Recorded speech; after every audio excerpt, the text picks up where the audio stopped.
Для большинства призывников год службы в армии хоть и становится сложным, но и является очень полезным периодом жизни. За короткое время они здесь совершенствуют свою физическую форму, становятся более подтянутыми и дисциплинированными.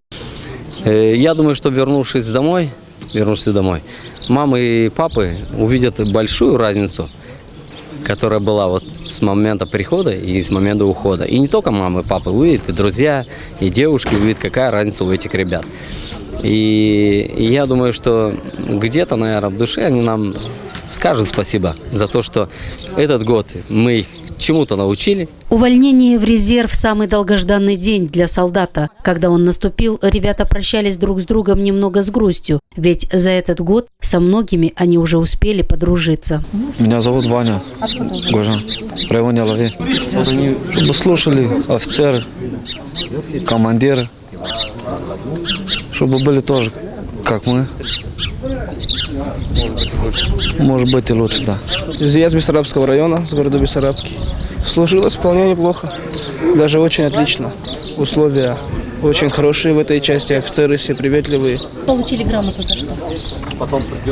За успехи в боевой службе и хорошую службу. Поздравили увольняющихся в запас карабинеров и старшие по званию командиры, и военный священник, чьи напутственные слова в адрес ребят были самыми теплыми.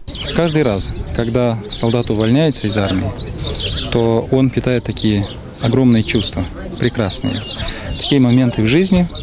Такой момент бывает только раз в жизни, когда он служит, отслужил свой срок службы и возвращается домой. Эти ребята с завтрашнего дня уже вольются в наше общество.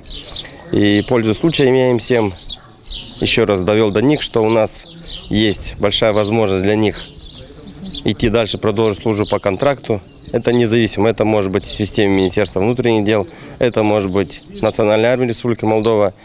С учетом, что это подготовленные ребята, прошли определенную выучку, подготовку.